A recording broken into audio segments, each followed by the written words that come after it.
Hello everyone, I'm Astha. Welcome to our YouTube channel Government Job JNU Notification. अभी आपने देखा ही है कि यूपीएससी की तरफ से ईपीएफओ एग्जामिनेशन नोटिफिकेशन रिलीज किया गया है, जिसमें कि एक पोस्ट है एपीएफसी। ईओ और एओ के लिए भी वैकेंसी आई है और एपीएफसी के लिए भी वैकेंसी आई हुई है। सो एपीएफसी जो पोस्ट है, इसके बारे में आज के इस वीडियो में हम डिटेल में जानेंगे।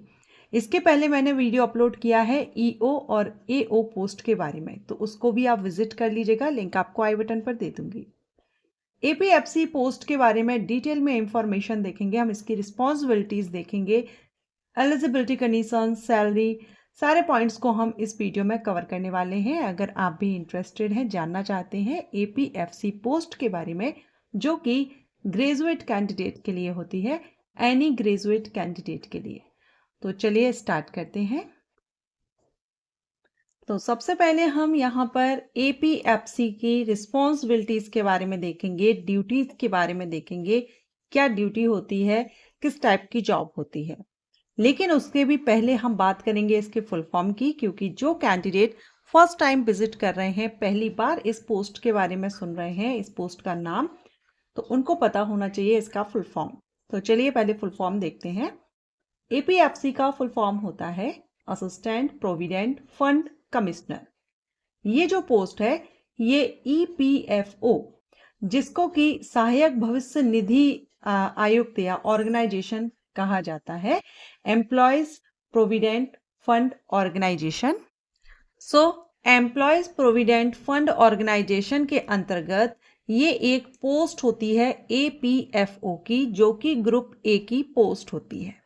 ठीक है, और इस पोस्ट पर भर्ती UPSC union public service commission के द्वारा ईपीएफओ एग्जाम कंडक्ट कराया जाता है और इसी एग्जामिनेशन के थ्रू इस पोस्ट पर भर्ती की जाती है। अब बात करेंगे रिस्पॉन्सिबिलिटीज की। तो इनकी जो रिस्पॉन्सिबिलिटीज है, उसमें सबसे पहले लेखा निरीक्षण। एपीएफसी को नियोक्ताओं के जो अकाउंट्स होते हैं, खाते होते हैं, उनका निरीक्षण करने का काम दिया जाता है, ताकि वो सुनिश्चित कर सके कि ईपीएफ जो अंशदान है वो सही ढंग से या समय पर जमा किया जा रहा है या नहीं। ईपीएफओ के बारे में आप नहीं जानते हैं, तो इस पर भी मैंने वीडियो अपलोड किया है, इसका लिंक भी आपको दे दूंगी आई बटन पर या फिर एंड स्क्रीन पर, आप विजिट कीजिएगा। सेकेंड, एपीएफसी को कर्मचारियों से प्राप्त जो ईपीएफ अंशदान से संबंधित जो भी शिकायत होती है, उनकी जांच करनी होती है।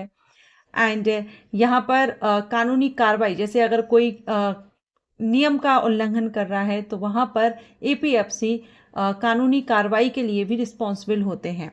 एपीएफसी को कर्मचारियों और नियोक्ताओं को ईपीएफ अधिनियम, लाभ, अंशदान या जो भी प्रक्रिया के बारे में जानकारी प्रदान करनी होती है। एंड प्रशासनिक जिम्मेदारियां भी होती हैं, रिपोर्ट तैयार करना, रिकॉर्ड को बनाए रखना, कर्मचारियों के काम का पर्यवेक्षण करना, इस तरह के प्रशासनिक कार्य भी इनको करने होते हैं। अगर हम इनकी पोस्टिंग की बात करें, कहाँ पर जॉब लोकेशन हो सकती है, तो ऑल इंडिया में जो भी ईपीएफओ जो भी ऑफिसेज हैं, इनके कार्य क्षेत्र हैं, वहां पर पोस्टिंग की जा सकती है। मींस ऑल इंडिया लेवल पर जॉब लोकेशन आपकी रह सकती है। अब अगर आपको लगता है कि आप भी ईपीएफओ में एपीएफसी की पोस्ट पर भर्ती होना चाहते हैं, तो इसके लिए जो क्वालिफिकेशन है वो होनी चाहिए ग्रेजुएशन।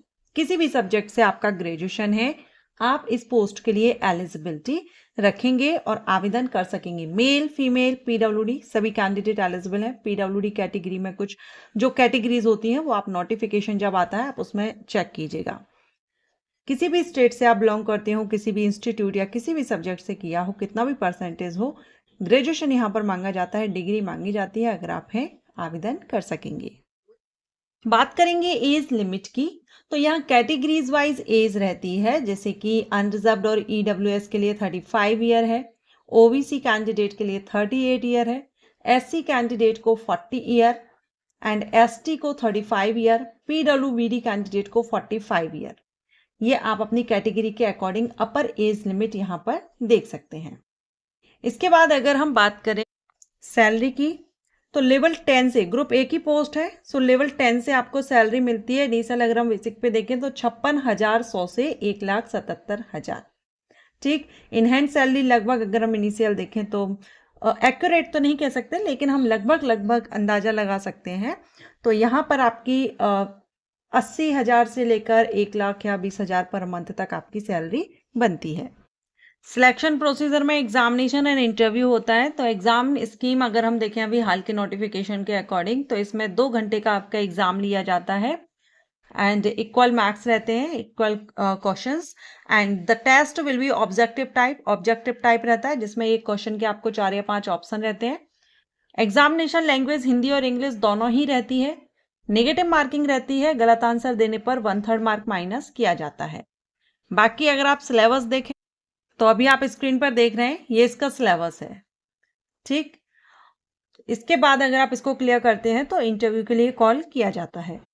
एग्जाम सेंटर भी ऑल इंडिया में रहते हैं। 78 सिटीज हैं ऑल इंडिया में जहां पर एग्जामिनेशन कंडक्ट कराया जाता है। सो यूपीएससी ईपीएफओ की ये जो पोस्ट है, एपीएफसी जो पोस्ट है, अगर इस पोस्ट के बारे में जानकारी आपको अच्छी लगी हो तो वीडियो को लाइक एंड शेयर कीजिएगा। अगर किसी पोस्ट के बारे में डिटेल इंफॉर्मेशन चाहते हैं कमेंट करके बताइएगा। Thank you.